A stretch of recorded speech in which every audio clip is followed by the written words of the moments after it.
नमस्कार, बहुत स्वागत है आपका बड़ी खबर में और मैं हूं आपके साथ चेतन पाठक। इस बुलेटिन में हम बात करेंगे दिन की 4 बड़ी खबरों की।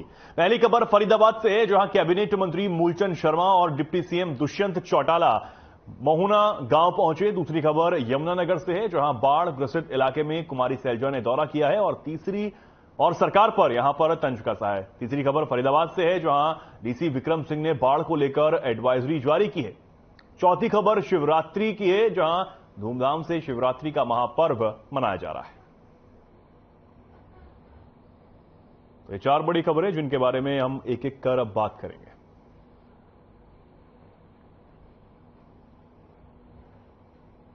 बात करते हैं पहली बड़ी खबर की।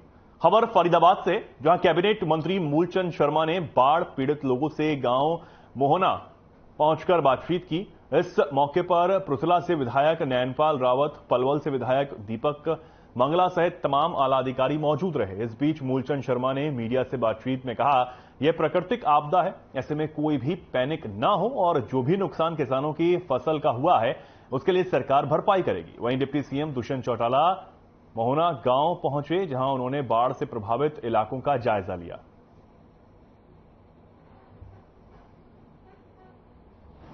ये बाढ़ जो पहाड़ से जो पानी आया, सबसे ज्यादा पानी इस क्षेत्र में आया, दिल्ली में फरीदाबाद पानी है और बाढ़ की जो हालात स्थिति जो खराब हुई है और जो भी इनमें सरकार से जो मदद होगी, सरकार से अधिकारी हैं, मौके पे हैं, मेरे नयनपाल जी यहाँ से विधायक हैं, दीपक मंगला जी यहाँ से विधायक हैं, हम सब लोग लगे हुए हैं। एक मंझावली से यहाँ तक हम एक एक गांव लगे हैं।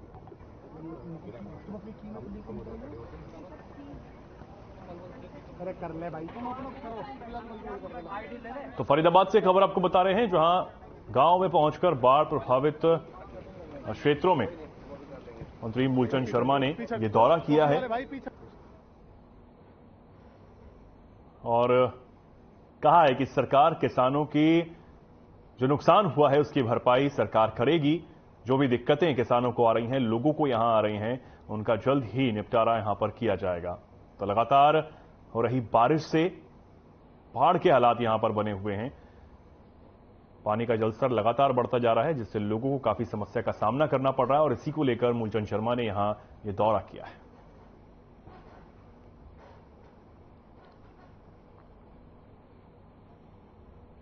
और इस खबर पर ज्यादा जानकारी के लिए हमारे साथ हमारे संवाददाता मोनू पांचाल जुड़ गए हैं। मोनू, ये दौरा यहां पर किया गया है, क्या कुछ यहां पर मंत्री की तरफ से कहा गया है और कितना नुकसान यहां पर अगर देखा जाए तो किसानों को या फिर जो लोग यहां पर रहते हैं उनको हुआ है? देखिए क्षेत्र में बता दूं, जिस तरीके से फरीदाबाद में लगातार पानी का स्तर जो है लगातार बढ़ता जा रहा है और पानी के स्तर की हालात को मैं आपको जो है मैं इस समय मौके पर खड़ा हुआ हूं। जिस तरीके से आप ये रोड जो देख सकते हैं, ये रोड जो है मोहना से बागपुर यानी कि जेवर एयरपोर्ट को जोड़ता है और इस हम रोड के हालात को आप देख सकते हैं कि किस तरीके से तेज भाव का पानी जो है सड़क को भी तोड़ता हुआ नजर आ रहा है। मैं मौके पर हूं इस समय, आप इस जो मौके की तस्वीरें लाई है वो आप देख सकते हैं कि किस तरीके के हालात यहाँ पर बने हैं। मैं और भी दिखा दूं कि यहाँ पर किसानों के खेत है, वो खेत बिल्कुल अब खेत नहीं बल्कि एक समंदर का रूप ले चुका है। तो चारों तरफ पानी ही पानी नजर आ रहा है, चाहे वो अब जो खेतों की बात की जाए, चाहे वो रोडों की बात की जाए, रोड भी जो है नाले में जो है तब्दील हो चुके हैं। तो यहाँ पर जो है तमाम नेता जो है यहाँ पर दौरा करने के लिए पहुंचे हैं, चाहे वो दुष्यंत चौटाला की बात की जाए, चाहे वो अपने जो कैबिनेट मंत्री मूलचंद शर्मा वो पहुंचे हैं, अन्य विधायक जो राजेश नागर है, नयनपाल रावत है, वो तमाम नेता जिला जो अधिकारी हैं वो लगातार यहाँ पर दौरा कर रहे हैं और जो है लोगों को इधर भी मैं आपको दिखा दूं कि इधर भी कुछ गांव है जिनको रेस्क्यू करके जो है उनको लाया जा रहा है और उनको जो रेस्क्यू करने के बाद ही जो है ये महिलाएं भी बैठी, आप देख सकते हैं पेड़ के नीचे बैठी हुई है। इन महिलाओं को भी रेस्क्यू करके लेकर के वहां से आए हैं, क्योंकि लगातार पानी का भाव बढ़ता जा रहा है। अभी अभी यही अनुमान लगाया जा रहा है कि पानी का भाव और भी तेज बढ़ सकता है। तो इस तरीके के हालात यहाँ पर बनते हुए आ रहे हैं। लेकिन जिस तरीके से दुष्यंत चौटाला यहाँ पर दौरा करने के लिए आए तो उन्होंने साफ तौर से कहा है कि घबराने वाली बात नहीं है। जिस तरीके से किसानों का जो नुकसान नुकसान हुआ है उनकी भरपाई की जाएगी, चाहे वो जो कनेक्टिविटी जो टूटी हुई है उनको जल्द से जल्द जोड़ा जाएगा। तो इस तरीके के यहाँ पर जो है आश्वासन जो है जनता को देकर गए हैं और मोहना का जो है यहाँ पर देख करके गए कि किस तरीके के हालात है, लेकिन हालात उन्होंने जब हालात देखे तो वो भी हक्के वक्के रह गए क्योंकि जिस तरीके से लगातार जो जिस रोड पर हम खड़े ये जमीन से 4 फुट ऊपर जो है रोड बना हुआ है, लेकिन उसको भी पानी फांगता हुआ दूसरी तरफ जो है चला गया है। आप रोड भी बिल्कुल पूरी तरीके से जी मोनू, कुछ लोग आ भी रहे हैं आपके पीछे, अगर आप उनसे बात कर सकें, वो क्या कुछ कह रहे हैं इस बारे में? देखिए मैं उनसे भी मैं बात करूं तो किस तरीके के हालात बने, आप आगे देख के आए हैं, किस तरीके के हालात? आगे के हालात बहुत खराब है जी। जितना कह सके उतना ही कम है जी, क्योंकि सड़कें सारी टूट चुकी हैं। आने जाने के लिए सड़क का रास्ता तो रहा नहीं थी जी, केवल बोट का रास्ता ही है जिसके द्वारा जो फंसे हुए लोगों उनको निकाला जा रहा है जी। और जो उन तक जो जरूरी सामान है, मेडिकल फैसिलिटी है, वो इसी की तरीके से जाएगा। मोनू, इनसे पूछिए कि अभी मंत्री दौरे पर आए थे, क्या उनसे इनकी बातचीत हुई या फिर और इनके जो साथी हैं उनसे बातचीत हुई? क्या आश्वासन दिया गया है, क्या कुछ कहा गया है? यहाँ पर जो है तमाम जो है मंत्री आए हैं, चाहे दुष्यंत चौटाला की बात की जाए, चाहे वो कैबिनेट मंत्री मूलचंद शर्मा की बात की, उनसे उन लोगों से आप लोगों की बात हुई है कि क्या कोई आश्वासन दी गए? देखो जी, किस तरह का आश्वासन तो देखो जी कुछ भी नहीं कह सकते, क्योंकि जो मौजूदा परिस्थितियां देखी जाए तो जो यहाँ के खुद रहने वाले लोग हैं वही उस स्थिति को ज्यादा जानते हैं जी। अब कोई भी मंत्री आ रहा है, कोई भी प्रशासन का अधिकारी आ रहा है, वो इस एरिया से वाकिफ नहीं है जी अच्छी तरह से, क्योंकि जो लोकल आदमी है वही इस चीजों को ज्यादा तरह से जान सकता है और वही इस तरह से जहाँ जो भी समस्याएं यहाँ है उनको जानता है। मंत्री की तरफ से जो भी आश्वासन मिलता है, देखो जी हमें ये भी अच्छी तरह से पता है जो भी है प्रशासन सहायता कर रहा है, लेकिन जो उनके बस में नहीं है उस चीज को प्रशासन भी अपने हाथ में नहीं ले सकता। कितने लोग और फंसे हुए हैं वहाँ पर? लगभग देख सकते हैं जी, बागपुर गांव के अंदर भी लोग फंसे हुए हैं, क्योंकि देखो जी रहने का ठिकाना तो कोई भी अपने घर को छोड़ना नहीं चाहेगा। इसी वजह से साइंसा के अलग होकर पंचायत होती, पंचायत होती थी, वहाँ भी काफी लोग फंसे हुए हैं। हालांकि गांव के अंदर पानी नहीं घुसा है, लेकिन गांव के चारों तरफ से कनेक्टिविटी कट होती है, केवल बोट ही एक ऐसा माध्यम है जिसके द्वारा लोग अपनी मेडिकल फैसिलिटी। क्या लोग छतों पर बैठे हुए हैं वहाँ पर? हाँ बिल्कुल, छतों के ऊपर बैठे हुए जी, क्योंकि नीचे तो पानी है जी और कोई रास्ता नहीं है जी। अब अपने आप को वहीं सुरक्षित मान रहे हैं जी लोग। बिल्कुल, अभी तक जिस तरीके से बात की जाए तो रेस्क्यू जो किया जा रहा है वहाँ पर लगातार जो गांव में जो ग्रामीण है वो अपनी छतों पर बैठे हैं, क्योंकि अभी भी मेरी कुछ लोगों से बात हुई है, उन्होंने कहा कि 5 से 6 फुट जो है पानी घरों में घुस चुका है, लोग छत पर बैठे हैं, लोग जो है प्रशासन का इंतजार कर रहे हैं कि वो मदद के लिए कब वो पहुंचे। तो यहाँ पर जिस तरीके से बात की जाए तो नाव जो है यहाँ पर 4 से 5 नाव को लगा दिया गया है और रेस्क्यू यहाँ पर किया जा रहा है, सही सलामत ला करके उनको सही सुरक्षित जगह पर छोड़ा जा रहा है। वहीं इसी को चलते जो रेड क्रॉस सोसाइटी है उसकी तरफ से भी उनकी देख को लेकर के, चाहे वो डॉक्टरी की बात हो, चाहे वो खान पान की बात हो, तो इस तरीके की व्यवस्था यहाँ पर दुरुस्त करने की बात यहाँ पर प्रशासन लगातार चिंतन कह रहा है जी। मोनू, कब से ये पानी यहाँ पर आ रहा है? और हालांकि आपने बताया, लोगों से भी पूछा कि प्रशासन जितनी मदद कर पा रहा है वो कर पा रहा है, लेकिन लोगों को परेशानियों का सामना तो करना पड़ रहा है, चाहे आने जाने में हो या फिर जो लोग यहाँ पर रह रहे हैं उनको काफी दिक्कतों का सामना कर रहा है। कब से ये पानी यहाँ पर भरा हुआ है और कब से आना शुरू हुआ है ये पानी?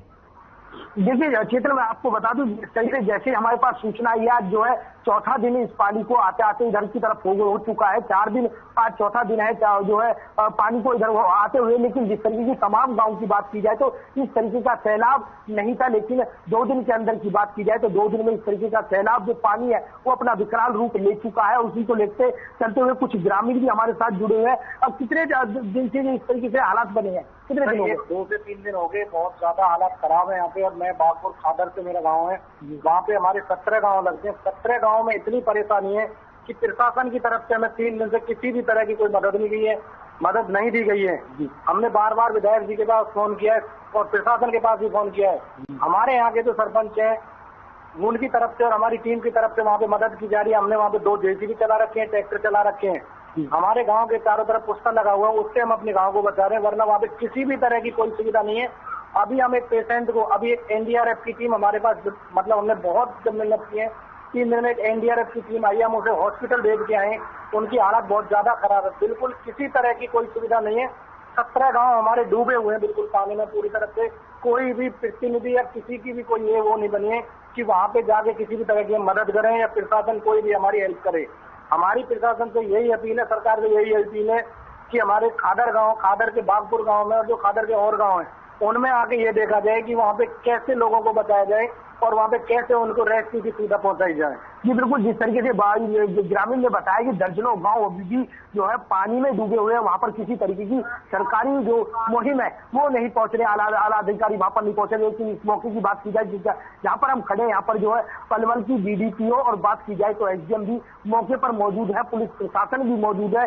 जिस तरीके से जो जहां आप खड़े हैं, इसके पीछे बैक साइड की बात की जाए तो यहाँ पर जमुना जी है, तो इस तरीके के हालात यहाँ पर। एक बार मैं चाहूंगा मोनू, तस्वीरें आप आसपास की दिखा दें हमारे दर्शकों को कि किस तरीके से यहाँ के जो हालात हैं वो दिखाई दे रहे हैं, ताकि जो दर्शक हैं हमारे वो एक बार देख पाएं कि किस तरीके हालात यहाँ पर हैं। और आप लगातार जो तस्वीरें यहाँ पर जो खबरें लगातार हमारे दर्शकों के लिए पहुंचा रहे हैं। जी बिल्कुल, हर खबर न्यूज की टीम जो है बिल्कुल जीरो ग्राउंड पर है। मैं आपको दिखा सकता हूँ कि इस तरीके का रोड जो है वो टूटा हुआ है। आप देख सकते हैं कि खतरे से खाली नहीं है, पर फिर भी लोग जो है मानने को तैयार नहीं है। यहाँ से लोग मोटरसाइकिल लेकर के निकल रहे हैं और बार बार पुलिस प्रशासन की तरफ से चेतावनी दी जा रही है कि मीडिया से बातचीत करते हुए उन्होंने ये भी कहा कि ये पहाड़ी इलाके से शुरू हुआ प्राकृतिक कहर है।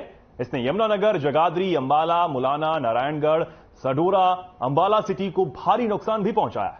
इन इलाकों की फसलें बर्बाद हो चुकी हैं। पशुओं के लिए चारे की दिक्कत सामने आ रही है। अभी भी कई गांवों में पानी भरा हुआ है और लोग सड़कों पर रहने को मजबूर हैं।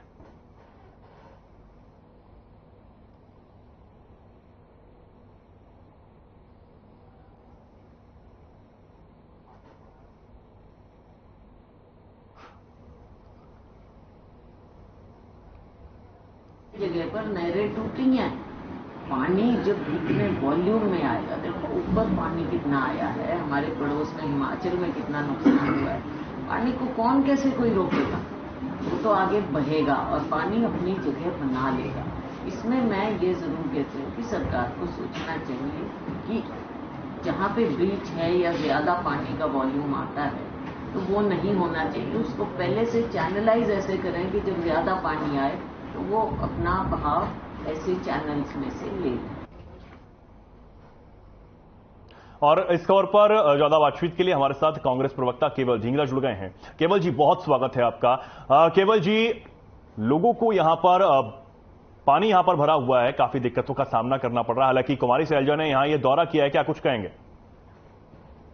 देखिए, हालात बहुत बदतर हैं, पूरे हरियाणा के बदतर हैं और ये सरकार ने अगर अच्छे प्रबंध किए होते, पहले ध्यान रखा होता तो मुझे लगता है इतना नुकसान नहीं होता। लेकिन प्रकृति आपदा है, पानी तो जब लगातार आ जाता है तो नुकसान करता है, लेकिन इसके प्रबंध अगर अच्छे से करते, नहरों की सफाई अच्छे से करते, सिल्ट क्लियर होती, नहरों की जो यमुना की जो ठोकरें हैं वो ठीक से लगी होती और जो माइनिंग इलीगल हुई है अगर उसको ध्यान में रखा होता तो मुझे लगता है कि इतना नुकसान नहीं होता।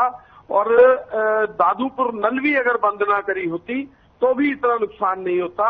और आप देखिए जिस तरीके से अब आपदा आ गई, लोगों के पास पानी उनके घरों में पहुंच गया, उसके बाद भी सरकार जो है वो शांत बैठी है, सरकार ने कोई कार्रवाई नहीं की।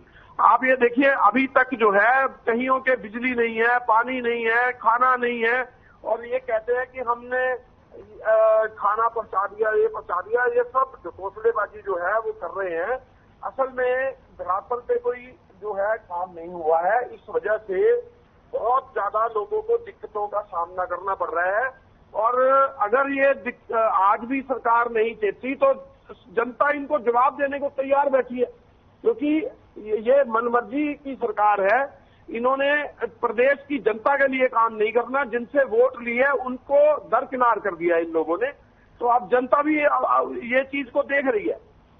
जी केवल जी, हालांकि तस्वीरें हम लोग देख रहे हैं, किस तरह की तस्वीरें सामने आ रही हैं, लेकिन आपको ये नहीं लगता है कि विपक्ष का जो भी रोल है वो, हालांकि अब तो आप बोल ही रहे हैं, अगर आपको ये लगता था कि किस तरीके से प्रशासन काम नहीं कर रहा है और जो आपने बताया कि सेल साफ नहीं की गई, तो ये पहले भी तो कभी जब आप ग्राउंड पे उतरे होंगे या फिर लोगों से मिल रहे होंगे तब भी तो आपने देखा होगा।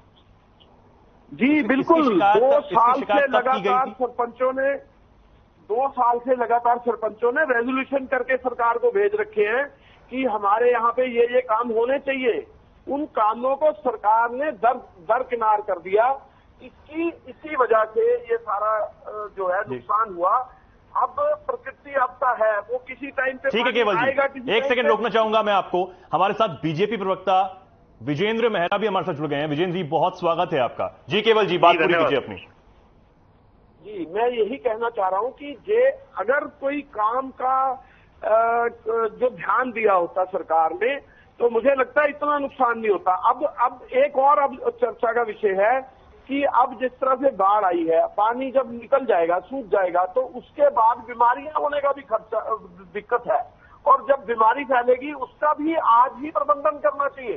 सरकार को अभी भी चेतना चाहिए कि जो ग्राउंड रियलिटी ये है कि जब दवाइयों के इंतजाम करें, लोगों के पशुओं के लिए चारे का इंतजाम करें, लोगों के रख रखाव के लिए उनको मुआवजा देने का काम करें। जिनके लोग मरे हैं उनको कम से कम 20 लाख रुपए एक जो मृत व्यक्ति है उनके परिवार को मिलना चाहिए। और जिस तरीके से जिनके घर टूट गए हैं, घर खत्म हो गए हैं, उनको उनके घर बनवा। ठीक है, जवाब भी ले लेते हैं। हमारे साथ बीजेपी प्रवक्ता विजेंद्र जी भी जुड़ गए हैं। विजेंद्र जी, क्या कुछ कहेंगे?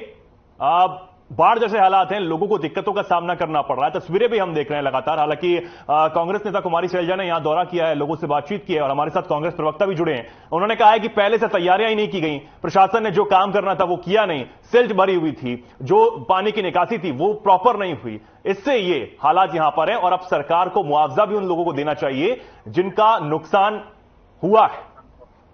आपने मेरे से सवाल किया है? जी विजेंद्र जी, आपसे। देखिए, बड़े दुर्भाग्य की बात है कि कांग्रेस पार्टी इस आपदा के अवसर पे भी जिस तरह से लोग राजनीति कर रहे हैं खुल के, अगर केवल ढींगरा जी जो कांग्रेस के प्रवक्ता है इनके पास कोई बढ़िया फॉर्मूला है तो हिमाचल प्रदेश में इनकी सरकार है, वहां बता दें कितना बुरा हाल है। और ये तो प्राकृतिक आपदा है। हरियाणा सरकार को जो तैयारी करनी चाहिए थी वो सारी तैयारियां हमने पर्याप्त रूप से की हैं। आज भी एनडीआरएफ की जो टीमें हैं, वायुसेना की टीमें हैं, भारतीय सेना, सब लोग बचाव में लगे हुए हैं। हमारे सब अधिकारी फील्ड में हैं, सारे मंत्री, माननीय मुख्यमंत्री जी खुद, हमारे गृह मंत्री अनिल विज जी सब मैदान में हैं। कांग्रेस पार्टी का कोई एक नेता का आपने कहीं फोटो हो तो आप मुझे बताइए। नहीं, वो कुमारी सैलजा, एक ऐसा अवसर, कुमारी सैलजा सर मिलने आई हैं लोगों से, तस्वीरें भी लगातार चल रही। देखिए, मैं आपको वही बता रहा हूँ, हरियाणा सरकार ने अपनी तरफ से पूरा प्रयास किया। ये कोई राजनीति का समय नहीं है और ये किसी एक राज्य की समस्या नहीं है। कई राज्यों के अंदर इस तरह के हालात हैं, जो अत्यधिक जो वर्षा हुई है उसके कारण ये पूरा एक माहौल हुआ है। आने वाले समय के अंदर ये स्थिति को सामान्य रूप से हरियाणा सरकार करेगी, हम सब लोग उसमें लगे हुए हैं। मुझे लगता है किसी भी तरह की कोई भी दिक्कत और परेशानी जनता को हम नहीं आने देंगे। जी विजेंद्र जी, हरियाणा तो ठीक है, लेकिन दिल्ली के हालातों के लिए भी हरियाणा सरकार को जिम्मेदार ठहराया जा रहा है। देखिए, केजरीवाल जी को काम तो कुछ करना नहीं है, वो तो दूसरे को दोषारोपण देते रहते हैं हमेशा। अगर दिल्ली के अंदर ऑक्सीजन की कमी होती है तो हरियाणा जिम्मेदार, दिल्ली के अंदर पॉल्यूशन होता है तो वो हरियाणा जिम्मेदार ठहरा देते हैं, दिल्ली के अंदर पानी की अगर कमी होती है तो भी हरियाणा जिम्मेदार, दिल्ली के अंदर पानी ज्यादा आ जाता है तो भी हरियाणा जिम्मेदार। तो वो ये कहते हैं कि मुख्यमंत्री है। यूपी में पानी नहीं छोड़ा गया, सारा पानी दिल्ली की तरफ ही छोड़ दिया गया है, जिस वजह से हालात बने हुए हैं। नहीं, देखिए, मैं वही बता रहा हूँ, केजरीवाल जी तो बहानेबाज व्यक्ति हैं, वो कामचोर है, उनके बस की काम तो है नहीं, बहानेबाजी करना है खाली। हम लोग भी अगर दोषारोपण करने लगे, हिमाचल के ऊपर पहाड़ों में बारिश हुई है उसके कारण पानी नीचे आया है, तो क्या माननीय मुख्यमंत्री मनोहर लाल जी ने कभी हिमाचल के मुख्यमंत्री को या पंजाब के मुख्यमंत्री को हमने दोषी बनाया है? क्या उत्तर प्रदेश के हमने मुख्यमंत्री को दोषी बनाया है? ये तो प्राकृतिक आपदा व्यवस्था है, वो कर नहीं पाए, नालों की सफाई कर नहीं पाए हैं, चोरी और भ्रष्टाचारी में अपना पूरा समय लगाया, दारू घोटाला करके पैसा कमाया। तो आज पूरी दिल्ली में अगर पानी है, बात करते थे दिल्ली को लंदन बनाने की, दिल्ली को लंदन तो नहीं, नाला बना दिया, गंदा नाला उन्होंने, ना वो यमुना की सफाई कर पाए हैं ठीक से। तो मुझे लगता है केजरीवाल जी गंभीर व्यक्ति नहीं है, वो हमेशा दोषारोपण करते हैं और जनता उनको देख रही है। आने वाले समय में जनता उनको सबक सिखाएगी। ठीक है। केवल ढींगरा जी, आपके पास आऊंगा मैं। केवल ढींगरा जी, क्या कुछ कहेंगे? अभी आपने सुना विजेंद्र जी को, वो ये कह रहे हैं कि इस आपदा के समय में भी जो विपक्ष है वो अपनी भूमिका नहीं निभा रहा है, सिर्फ दोषारोपण कर रहा है, राजनीति कर रहा है। ये गलत तथ्य है। सरकार, विपक्ष का काम है सरकार को चेताना, उसमें हम राजनीति क्यों करेंगे? आम आदमी की हालात बहुत दयनीय है इस समय। अगर उसको बताना गुनाह है तो हम ये करेंगे। आपको ये मैं दोबारा कहना चाह रहा हूं कि ये विपक्ष का काम है, इनको चिताना, ठीक है, सरकार को बताना। ठीक है केवल जी, बहुत धन्यवाद आपका, समय का थोड़ा अभाव है, माफी चाहूंगा। बहुत धन्यवाद आप दोनों का। विजयन जी आपका भी बहुत धन्यवाद हमारे साथ जुड़ने के लिए। आगे बढ़ते हैं। यमुना में लगातार बढ़ रहे जलस्तर को देखते हुए फरीदाबाद के हर इलाके में तबाही मची हुई है, तो वहीं अब यह तबाही का आलम पलवल क्षेत्र में भी नजर आ रहा है। फरीदाबाद और पलवल के बीचों बीच मोहाना से बागपुर जाने वाले रास्ते को भी पानी के तेज बहाव ने तोड़ दिया है। साथ ही फरीदाबाद और पलवल के गांव बागपुर की कनेक्टिविटी खत्म हो गई है। इस कड़ी में डीसी विक्रम सिंह ने फरीदाबाद में एडवाइजरी जारी कर यमुना से सटे 32 गांवों के सरकारी स्कूल और प्राइवेट स्कूलों को बंद कर दिया है और यह आगामी 16 तारीख तक सभी स्कूल यहां बंद रहेंगे। यमुना में पीछे से इतना पानी छोड़ा गया था, तो अब हाथरीकुंड बराज से या दिल्ली से होके वो फरीदाबाद में आया है। यहाँ पे कई गांव के एरिया भर गए हैं। कुछ रिहायश के इलाके भी थे जो गांव में, वो निचले जो थे वो भी भर गए हैं। लोगों से रिपीटेडली आग्रह करा जा रहा है पूरे एक हफ्ते से ही कि जो निचले इलाके हैं वो छोड़ के ऊपर के इलाके में या जो हमने कैंप बनाया है स्कूलों में, तो वहां पे आ जाए। काफी लोग तो आ गए हैं पर कुछ लोग फंसे। रेवाड़ी में भी शिवरात्रि के पावन महापर्व पर सुबह सवेरे शिवालयों में शिव भक्तों की लंबी कतारें देखने को मिली हैं, जिन्होंने भगवान शिव का पंचामृत से जलाभिषेक कर पूजा अर्चना की। कांवड़ियों ने हरिद्वार और गौमुख से पैदल यात्रा कर जलाभिषेक के साथ अपने कांवड़ों को शिवालयों में समर्पित कर सभी की सुख समृद्धि की कामना की है। शिवालयों को दुल्हन की तरह सजाया गया है। ऐसी मान्यता है कि आज ही के दिन समुद्र मंथन के समय निकले विष का भगवान शिव ने विषपान किया था और तभी से ही ये शिवरात्रि का महापर्व मनाया जाता है।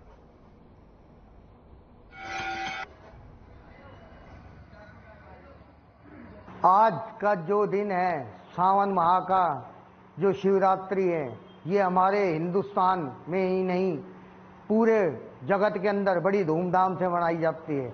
इस दिन शिव मंथन वो समुद्र मंथन हुआ था, जिसमें जो मंथन के अंदर विष निकला था, उसका समय महाकाल ने, कालों के काल महादेव ने विषपान किया था और संसार की सुख समृद्धि के लिए उन्होंने इसका पान किया था। शिवरात्रि के आज के दिन समुद्र मंथन के समय जो विष निकला था, वो विष शिवजी ने पान किया था। उसी के उपलक्ष्य में शिवजी को स्नान कराया जाता है। और शिवरात्रि हमारे यहाँ हिंदू रीति रिवाज के हिसाब से बहुत धूमधाम से मनाई जाती है। लोग कावड़ लाते हैं, जल चढ़ाते हैं। ऐसे कहना चाहेंगे, योगी सरकार ने बहुत बढ़िया बंदोबस्त करा था, बहुत सख्ताई थी और बहुत अच्छा जगह पे शिविर लगे हुए थे, जिन्होंने बहुत हमारा सहयोग करा, जिनकी वजह से हम यहाँ तक पहुँच पाए हैं। इस खास कार्यक्रम में इतना ही। नमस्कार।